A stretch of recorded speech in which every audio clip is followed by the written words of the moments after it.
2024 లేదా 25లో డిగ్రీ లేదా బీటెక్ చదివారా? సాఫ్ట్‌వేర్ జాబ్ కోసం ఎదురు చూస్తున్నారా? అయితే కోడ్ జ్ఞాన్ 100 డేస్ కోర్సులో చేరండి, జాబ్ సాధించండి. నేను సునీల్ కుమార్, న్యాయవాది, భూ చట్టాల నిపుణుని, నల్సార్ విశ్వవిద్యాలయంలో అనుబంధ ఆచార్యులుగా కూడా పనిచేస్తున్నా. గత 15 ఏళ్లుగా పేదల భూ సమస్యల పరిష్కారం కోసం కృషి చేసడంలో నేను కూడా భాగం పంచుకుంటూ వస్తున్నా. ఇప్పుడు మనం మాట్లాడబోతున్న అంశం ఏంటంటే, తెలంగాణలో ఉన్న ఈ భూమి సమస్యల యొక్క తీవ్రత, వాటి పరిష్కారానికి ఏం చేస్తే బాగుంటుంది, పరిష్కారాలు వెతికే ప్రయత్నం, ఏ పరిష్కారాలు ఉన్నాయో మేము ముందు ఉంచే ప్రయత్నం చేస్తాను. నేను తెలంగాణ వచ్చే నాటికి పరిస్థితి ఏంటంటే, గుంటకు సమస్య, ప్రతి భూ యజమానికో 4-5 భూమి సమస్యలాగా సమస్య తీవ్రత ఉండేది. భూమి ఉండి ఆ భూమికి పట్టాలు ఉండి ఈ రెండు ఉన్న విషయం రికార్డులో ఉండే భూ యజమానుల పర్సంటేజ్ తెలంగాణలో చూస్తే 10% కూడా దాటదని అంచనా. ఈ నేపథ్యంలో భూ రికార్డులన్నిటినీ సవరించి వాస్తవ పరిస్థితికి ప్రతిబింబంగా చేయటం కోసం ప్రభుత్వం ఒక విస్తృత కసరత్తు చేసింది. ల్యాండ్ రికార్డ్స్ అప్డేషన్ డ్రైవ్ లేదా భూ రికార్డుల ప్రక్షాళన కార్యక్రమం పేరుతోటి తెలంగాణలో భూ రికార్డులన్నిటినీ సరిచేసి రైతులందరికీ కూడా పాత పట్టదారు పాస్ పుస్తకాల స్థానంలో కొత్త పుస్తకాలు ఇచ్చే ప్రయత్నం జరిగింది. దాదాపు 50 లక్షలకు పైగా కొత్త పాస్ పుస్తకాలను రైతులకు అందించారు. ప్రభుత్వం 90 నుంచి 95% భూ రికార్డులన్నీ ప్రక్షాళన జరిగిందని ప్రభుత్వం ప్రకటించింది. మరో పక్కనేమో ప్రతి గ్రామంలో ఇంకా అపరిష్కృతంగా బోలెడు కేసులు ఉన్నాయి. ప్రభుత్వం పార్ట్ బి అంటే వివాదంలో ఉన్నాయని, వివాదంలో ఉండే కేసులని పార్ట్ బిలో పెట్టిన రిజిస్టర్ల సంఖ్య చూస్తేనే వేలలో లక్షలలో ఉన్నాయి. ఇక వాస్తవంగా గ్రామాల పరిస్థితి చూసినట్లయితే రోజు కొన్ని వందల కేసులు పేపర్లోనే కనపడుతున్నాయి, ఇన్ని సమస్యలు ఉన్నాయని. ఏంటి మూలం దీనికి? ఏం జరగాలి? రైతుల యొక్క భూమి కష్టాలు తీరాలంటే ఏం చేస్తే బాగుంటుంది, ఇప్పటికి ఏం జరిగింది, ఇంకేం జరగాలి అని మాట్లాడే ముందు కొన్ని సంఖ్యలే ఈ వీక్షకుల దృష్టికి తీసుకొస్తాను. అంటే సమస్య తీవ్రత అందరికీ అర్థం కావాలి. భూమి అనగానే అదేదో ఏమి చేయలేమనే భావన ఒకటి, లేదంటే అంత పెద్ద తీవ్రమైన సమస్య లేదు అనుకునే వాళ్ళు కొంతమంది ఉంటారు. కొన్ని సంఖ్య, కొన్ని గణాంకాలు, ప్రభుత్వ డిపార్ట్మెంట్లు చెప్తున్న గణాంకాలే మేము ముందు ఉంచుతాం. ఒకటి, ప్రతి సంవత్సరం నేషనల్ క్రైమ్ రికార్డ్ బ్యూరో వాళ్ళు చెప్తున్న లెక్కల ప్రకారమే ఈ దేశంలో 14% హత్యలకు కారణం భూ తగాదాలు. దాదాపుగా 60% పైన నేరాలకి మూల కారణము భూ తగాదాలే.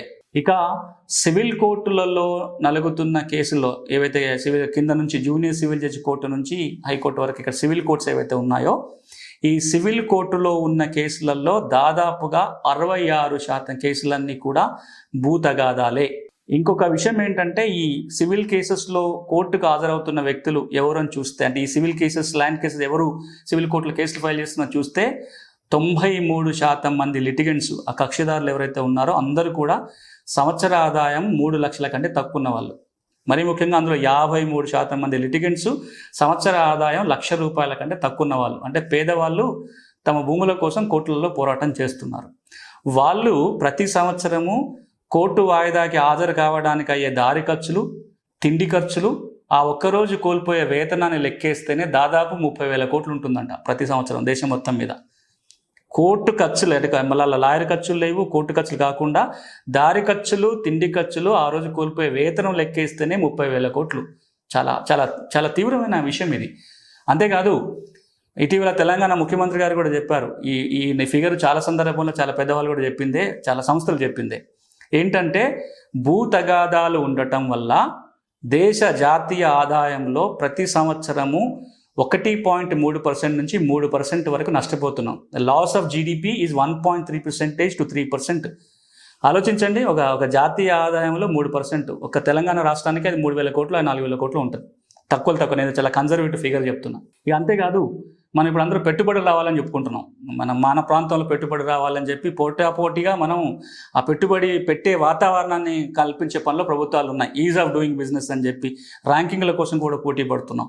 ఓసారి గుజరాత్ ఫస్ట్ వచ్చింది, ఓసారి తెలంగాణ వచ్చింది, ఓసారి ఏపీతో పోటీ పడ్డాం.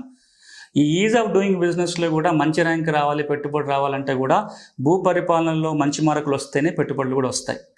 ఇవన్నీ ప్రభుత్వం వైపు నుంచి ఆలోచిస్తే. ఇక రైతు వైపు నుంచి ఆలోచిస్తే, 1 ఎకరం ఉన్న రైతు భూమి ఉండి కూడా రికార్డులు సరిగ్గా లేకపోతేనో, ఆ భూమికి సంబంధించిన కాగితాలు లేకపోతేనో, ఉన్న కాగితాలు ఉన్న రికార్డుల పొరపాట్లు ఉంటే కూడా ఒక సంవత్సరానికి ఒక రైతు 1 ఎకరానికి కోల్పోయే డబ్బు దాదాపు ₹50,000 నుంచి ₹1,00,000.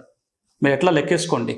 మీకు ఎకరం భూమి ఉంది, కాగితాల్లో గందరగోళం ఉంది, లేదా పట్టాలలో గందరగోళం ఉంది, పంట రుణం రాదు, బ్యాంకుకు పోతే రైతు బంధు డబ్బులు ఇవ్వరు, క్రాప్ ఇన్సూరెన్స్ రాదు, ఇన్పుట్ సబ్సిడీస్ రావు, క్రాప్ డ్యామేజెస్ రావు.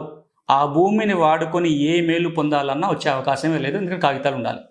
ఈరోజు సమాజంలో ఎట్లా అయిపోయిందంటే, ఒకప్పుడేమో భూమి ఉంటే చాలు, ఏ కాగితం లేకున్నా ఏమి కాదు. ఈ కాగితాలను తర్వాత పుట్టుకొచ్చినాయి కదా. భూమి చట్టాలు, భూమి కాగితాలు ఎందుకు వచ్చినాయంటే ఏ భూమి నుంచి ఎంత పన్ను రాబట్టాలో తేల్చడం కోసం తయారైన రికార్డులు. ఆ తర్వాత చట్టాలు పుట్టుకొచ్చాయి. ఈ చట్టాలు రికార్డు రాకముందు పరిస్థితి ఏంటి? భూమి ఉంటే చాలు, కాగితం లేకున్నా పర్వాలేదు. ఈ రికార్డులు వచ్చిన తర్వాత కూడా నిన్న మొన్నటి వరకు, ఒక 10 ఏళ్ల కింది వరకు కూడా కాగితం లేకున్నా భూమిని అనుభవించే పరిస్థితులు ఉండేటి. కానీ ఈరోజు మనం ఎక్కడున్నాం? భూమి లేకున్నా పర్వాలేదు, కాగితాలు ఉండాల్సిందే, కాగితం ఉంటే చాలనే పరిస్థితి. భూమి ఉండి కాగితం లేకపోతే భూమి ఉన్నా లేనట్టే. మరి ఇంత తీవ్రమైన సమస్య ఇలా జటిలం కావడానికి పలు కారణాలు ఉన్నాయి. పరిష్కారానికి ఏం చేయాలి? ఇప్పుడు మీకు సమస్య తీవ్రతని చాలా క్లుప్తంగా వివరించే ప్రయత్నం చేశాను. ఇంకంతేకాదు, ఇంతకుముందు కూడా అన్నాను ఒక మాట. భూములకు సంబంధించి 76 రోగాలు ఉన్నాయి, 76 రకాల సమస్యలు ఉన్నాయి. ఒక్కొక్క సమస్యకు ఒక విధంగా పరిష్కారం చేసుకోవాలి. ఆ అదృష్టం ఏంటంటే, ఈ రోగాలలో ఏదో ఒక రోగం ఉన్న విషయం ఇప్పటికి రోగికి తెలియదు. ఈ బూరిగాళ్ల ప్రక్షాళన జరిగిన తర్వాత చాలా మందికి కూడా తమ భూమికి సమస్య ఉందని తెలియదు కాబట్టి బతికిపోయారు. కానీ ఈ రోజున సమస్య ఉందని తెలిసిపోయింది. బూరిగాళ్ల ప్రక్షాళనలో రైతు బంధు రాకపోతేనో, రిజిస్ట్రేషన్ కాకపోతేనో.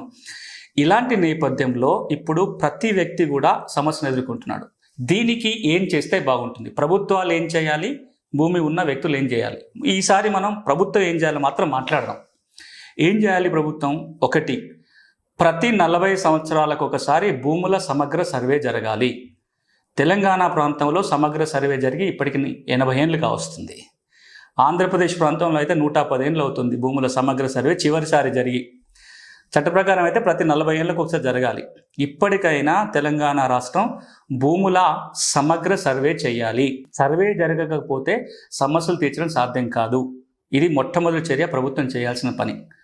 రెండో కీలకమైన కార్యక్రమం ఏం జరగాలంటే, లెక్కకు మిక్కిలి ఉన్న భూమి చట్టాలు. ఎన్ని చట్టాలు ఉన్నాయో ఆ డిపార్ట్మెంట్ హెడ్డే చెప్పలేని పరిస్థితి. మీరు సీసీఎల్ దగ్గరికి పోయో, రెవెన్యూ మంత్రి దగ్గరికి పోయి తెలంగాణలో ఎన్ని భూమి చట్టాలు ఉన్నాయి చెప్పమంటే చెప్పలేని గందరగోళ పరిస్థితి తెలంగాణలో ఉంది. కింద విఆర్ఓ దగ్గర నుంచి పైన సీసీఎల్ దాకా ఎన్ని చట్టాలు ఉన్నాయో చెప్పలేము. తక్కువ ఒక 4-5 చట్టాల పూర్తి పేర్లు చెప్పండి అంటే కూడా చెప్పలేని గందరగోళమైన పరిస్థితి. ఒక లెక్క వేసుకుంటూ వస్తే, ఎక్స్పర్ట్గా 15 ఏళ్ళుగా పనిచేస్తున్నాను కాబట్టి కొన్ని అంకెలు తెలిసినాయి. 124 భూమి చట్టాలు, నియమాలే ఉన్నాయి. అంటే యాక్ట్స్ అండ్ రూల్స్ కలిపితేనే దాదాపు 124. ఈ 124 గ్యారెంటీ ఇంతేనా, ఇంకా ఎక్కువ తక్కువ ఉన్నాయంటే కూడా గ్యారెంటీగా చెప్పలేము. అందాజాగా 124 భూమి చట్టాలు ఉన్నాయి. ఇక ఈ చట్టాలు, నియమాల కింద ప్రభుత్వం ఎప్పటికప్పుడు జారీ చేస్తున్న జీవోలు లెక్క పెట్టుకుంటూ పోతే వేలల్లో ఉంటాయి. కనీసం 2-3 వేలు ఉన్నాయని అంచనా. ఈ గందరగోళంలో చాలా ఇబ్బందులు అవుతున్నాయి. అందుకే చాలాసార్లు సూచన చేసింది ఏంటంటే ప్రభుత్వానికి, ఈ చట్టాలన్నింటినీ ఒక్కసారి సమీక్షించి ఈ చట్టాలన్నీ కలిపి ఒక సింగిల్ చట్టం తేవాలి. అది మీరు రెవెన్యూ చట్టం అనొచ్చు, రెవెన్యూ కోడ్ అనొచ్చు, ల్యాండ్ చట్టం అనొచ్చు. అన్నీ కలిపి కనుక సింగిల్ చట్టం ఉంటే గందరగోళాలు పోతాయి. అలాంటి ప్రయత్నం ఉమ్మడి ఆంధ్రప్రదేశ్ రాష్ట్రంలో 1999లో ఒకసారి జరిగింది. అసెంబ్లీ చట్టం చేసింది, అది ప్రెసిడెంట్ దగ్గరికి పోయి ఆగిపోయింది. తర్వాత దాన్ని ఎవరు ఫాలోఅప్ చేయలేదు. ఒక 3 సంవత్సరాల కిందనే ఉత్తరప్రదేశ్ రాష్ట్రం అదే పని చేసుకుంది. యూపీలో ఉన్న అన్ని చట్టాలు కలిపి సింగిల్ చట్టం తెచ్చారు, యూపీ రెవెన్యూ కోడ్ అని. అక్కడ ఫలితాలు ఆశాజనకంగా కనపడుతున్నాయి. కాబట్టి తెలంగాణలో ఇప్పటికైనా సరే ఆ చట్టాలన్నిటిని సమీక్షించి ఒక కొత్త చట్టం తేవాలి. భూములకు ఒకటే చట్టం ఉండాలి. రాష్ట్రం ఏర్పడిన కొత్తలోనే నల్సార్ యూనివర్సిటీకి బాధ్యత అప్పచెప్పారు. చట్టాలను సమీక్షించి ఏ చట్టం ఉంచాలి, ఏది తీసేయాలని ఒక ప్రిలిమినరీ నివేదిక నల్సార్ ఇచ్చింది. ఆ రిపోర్టుని దగ్గర పెట్టుకొని కూడా కొత్త చట్టాన్ని రూపొందించే అవకాశం ఉంది. ఇది రెండోది. ఒకటి భూముల సర్వే, 2 రెవెన్యూ కోడ్. ఇక మూడోది, గౌరవ ముఖ్యమంత్రి గారు పలు సందర్భాల్లో మాట్లాడారు, భూమి రికార్డుల్లో ఉన్న వివరాలకి ప్రభుత్వమే జిమ్మేదారిగా ఉండాలి. భూ యజమానికి కనుక నష్టం జరిగితే ప్రభుత్వమే జుర్మానా కట్టే వ్యవస్థ కావాలి అని ముఖ్యమంత్రి గారు పలు మీటింగ్లలో చెప్పారు. ఆయన మాట్లాడుతుంది దేని గురించి అంటే, title guarantee, conclusive title insurance గురించి మాట్లాడుతున్నారు. ఇప్పుడున్న భూమి రికార్డులు ఏవి కూడా భూమి హక్కుకు అంతిమ సాక్ష్యంగా పనికిరావు. ఎన్ని ఎక్కువ రికార్డులు ఉంటే ఆయన గెలవడానికి అంత ఎక్కువ ఛాన్సులు ఉంటాయి. ఏ రికార్డులో ఉన్న వివరాలకు కూడా ఏ ప్రభుత్వం గ్యారంటీ ఇవ్వదు. కానీ 1989 నుంచి దేశంలో ఒక కొత్త వాదన జరుగుతుంది. దానికి సంబంధించిన రిపోర్ట్లు వచ్చాయి. కేంద్రం కొత్త చట్టం తయారు చేసినది ఏంటంటే, ఇప్పుడున్న 6 చట్టం స్థానంలో టైటిల్ గ్యారంటీ చట్టం తేవాలి అని. ఆ కేంద్రం 2011లో ఏదైతే ముసాయిదా చట్టం చేసిందో దానికి అనుకూలంగా రాజస్థాన్ ఒక చట్టం చేసుకుంది, టైటిల్ సర్టిఫికేషన్ యాక్ట్ అని. 2 నెలల క్రితమే ఆంధ్రప్రదేశ్ రాష్ట్రం కూడా టైటిల్ గ్యారంటీ చట్టం తీసుకొచ్చింది. తెలంగాణలో ఇప్పుడు మనం అలాంటి చట్టం తీసుకొస్తే ఒకసారి ఒక వ్యక్తి పేరు భూమి రికార్డులో ఉంటే ఇక ఆయనే భూ యజమాని అని ఒక గ్యారంటీ ఉంటుంది. మాటికి మార్చే ఇబ్బంది తప్పుతుంది. ఈ రోజున్న పరిస్థితి ఏంటి? ఎన్నేళ్ల కింద రికార్డ్ అయినా ఎప్పుడైనా మార్చడానికి అవకాశం ఉంది. ఆర్డీఓ దగ్గర కేసు పెట్టుకుంటేనో జేసీ దగ్గర కేసు పెట్టుకుంటే ఎంత పాత రికార్డ్ అయినా అప్పుడు తప్పు జరిగిందంటే ఇప్పుడు మార్చే అవకాశం ఉంటుంది. అదే టైటిల్ గ్యారంటీ చట్టం వస్తే భూములన్నిటికీ ఒకటే రికార్డు ఉంటుంది. ఆ రికార్డులో రాసిన వివరాలు 2 సంవత్సరాల తర్వాత మార్చడానికి వీలే ఉండదు. కాబట్టి ఇలాంటి ఒక చట్టం తీసుకోవాలి. ఇది 3వది. ఇక 4వది, భూ వివాదాల పరిష్కారానికి ఒక ప్రత్యేకమైన యంత్రాంగం ఉండాలి. ఇప్పుడు ఈ నిన్న జరిగిన తహసీల్దార్ ఉదంతంలో కూడా అది టెనెన్సీకి సంబంధించిన వివాదం. ఆర్డీఓ గారు ఒక తీర్పు పాస్ చేశారు. దాని మీద జాయింట్ కలెక్టర్ దగ్గరికి పోతే జాయింట్ కలెక్టర్ ఉత్తర్వులు ఇచ్చారు. ఆ ఉత్తర్వులు అమలు చేయడానికి తహసీల్దార్ ప్రయత్నిస్తే అవతల వర్గం వాళ్ళు వీళ్ళ మీద ఒత్తిడి పెట్టినప్పుడు జరిగిన కొట్లాటనే నిన్న జరిగిన ఒక దురదృష్టకరమైన సంఘటన. ఎందుకు ఇన్ని ఏళ్ల తరబడి నడుస్తుంది? 1950లో వచ్చిన టెనెన్సీ చట్టం కేసు ఇంకెందుకు నడుస్తుంది? ఇప్పుడు ఎందుకు క్లెయిమ్స్ వస్తున్నాయి? ఇనాం చట్టం ఉంది, సీలింగ్ చట్టాలు లేదా ఆర్ఓఆర్ చట్టాల కింద రికార్డు కరెక్షన్ కోసం ఏళ్ల తరబడి రెవెన్యూ కోర్టుల్లో కేసులు పేరుకుపోతున్నాయి. దానికి చాలా కారణాలు. రెవెన్యూ కోర్టు వారానికి ఒక్కసారి జరుగుద్ది, అది కూడా శనివారం. ఆ రోజున కనుక ఏదో మీటింగో ఇంకేదో ఒత్తిడి ఉంటే ఆ రోజు కేసు పోస్ట్పోన్ అవుతుంటుంది. అందుకే తెలంగాణ ముఖ్యమంత్రి ఒకసారి ఒక మాట అన్నారు, జిల్లాకు ఒక ట్రిబ్యునల్ పెట్టాలి అని. అదేవిధంగా రాష్ట్రంలో ఒక ట్రిబ్యునల్ పెట్టినట్లయితే వివాదాలు సత్వరంగా పరిష్కారం అవుతాయి. ఆ పని బీహార్ రాష్ట్రం 2012లో చేసింది. గత 7 ఏళ్ల బీహార్ అనుభవాలు చూస్తే వాళ్ళు 2 చట్టాలు చేసుకున్నారు. బీహార్ భూ వివాదాల పరిష్కార చట్టం, బీహార్ ల్యాండ్ ట్రిబ్యునల్ల చట్టం. దానివల్ల వాళ్ళు ఏం చేశారు? ఒక చట్టం ద్వారా ఏ భూమి సమస్య వస్తే ఎవరి దగ్గరికి వెళ్ళాలి, ఏ విధంగా వెళ్ళాలి, ఎంత కాలంలో పరిష్కరించాలో చట్టంలో చెప్పేశారు. తర్వాత పైన రాష్ట్ర స్థాయికి వచ్చిన తర్వాత కేసులన్నీ హైకోర్టులో పోయి ఏళ్ల తరబడి అక్కడ ఆగకుండా రాష్ట్ర స్థాయిలో ఒక ట్రిబ్యునల్ పెట్టారు. ఈ కింద స్థాయి కోర్టులు ఇచ్చిన తీర్పులన్నీ కూడా అక్కడికి వెళ్తాయి. ఆ ట్రిబ్యునల్ ఇచ్చిన తీర్పు ఇంకా ఫైనల్, ఏళ్ల తరబడి కేసు నానకుండా ఉంటుంది. అలాంటి చట్టం, అలాంటి ట్రిబ్యునల్ తెలంగాణలో ఏర్పాటు చేయాలి. ఇక చివరిగా, ఇవి ఎన్ని చేసినా, అంటే ఎంత మంచి చట్టం చేసినా, ఎన్ని కోర్టులు పెట్టుకున్నా, ఎంత మంచి అధికార యంత్రాంగాన్ని పెట్టుకున్నా సరే, పేదవాళ్ళ పక్షాన సహాయం చేసే వ్యవస్థ లేకపోతే చిన్నవాడికి ఎప్పుడు అన్యాయం జరుగుతూనే ఉంటుంది. అంటే ప్యాలెస్ లాంటి ఇల్లు కట్టినా ఆ డోర్లో గేట్ ఓపెన్ చేసి లోపలికి తీసుకుపోయే వ్యక్తి ఒకడు ఉండాలి, లేకపోతే పేదోడు దూసుకొని లోపలికి పోయే పరిస్థితి ఈ రోజున లేదు. అట్లాంటి పేదవాళ్ళ కోసం సహాయం చేయడానికే ఉమ్మడి రాష్ట్రంలో ఒక మంచి ప్రయత్నం జరిగింది. అది దేశం అంతా అప్రిషియేట్ చేసి ఈ దేశ ప్రధానమంత్రి అందరు ముఖ్యమంత్రులకు లెటర్ రాశాడు. ఆంధ్రప్రదేశ్లో ఉమ్మడి ఆంధ్రప్రదేశ్ రాష్ట్రంలో ఒక పథకం గురించి మాట్లాడుతూ ఇది దేశం అంతా అమలు చేయండి, పేదలకు న్యాయం జరుగుతుంది అన్నాడు. దురదృష్టవశాత్తు 2014 నుంచి ఆ ప్రాజెక్ట్ పక్కన పోయి ఏంటది? పేద ప్రజలకు అండగా ఉండటం కోసం పేద కుటుంబాల నుంచి తీసుకున్న వ్యక్తులకి భూ చట్టాల మీద శిక్షణ ఇచ్చి మండలానికి ఒక పారాలీగల్గా నియమించారు. అంతేకాదు అదే పేద కుటుంబాల నుంచి టెక్నికల్ క్వాలిఫికేషన్ వాళ్ళని తీసుకొని సర్వే శిక్షణ ఇచ్చి కమ్యూనిటీ సర్వేయర్లుగా మండలానికి ఒకరు నియమించారు. ప్రతి జిల్లా కేంద్రంలో భూమి కేంద్రం అని ఏర్పాటు చేసి ఆ భూమి కేంద్రంలో ఒక లాయరు, ఒక రిటైర్డ్ రెవెన్యూ అధికారి, కొంత భూమి చట్టాల సమాచారము, భూమి రికార్డుల సమాచారం ఆ కేంద్రంలో పెట్టారు. వీళ్ళ పనల్లా ఏంటంటే ఏ పేద వ్యక్తి అయినా తనకు భూమి సమస్య ఉంది, సహాయం కావాలని వస్తే ఆ పేద కుటుంబం తరపున ఆ కేసు అంతా వీళ్ళే చూసుకుంటారు ఉచితంగా. అప్లికేషన్ పెట్టిన దగ్గర నుంచి పట్టా చేతిలో పెట్టేంత వరకు కూడా వీళ్ళ బాధ్యత. వీళ్ళకి జీతాలన్నీ కూడా రూరల్ డెవలప్మెంట్ డిపార్ట్మెంట్ నుంచి ఇప్పించడం జరిగింది.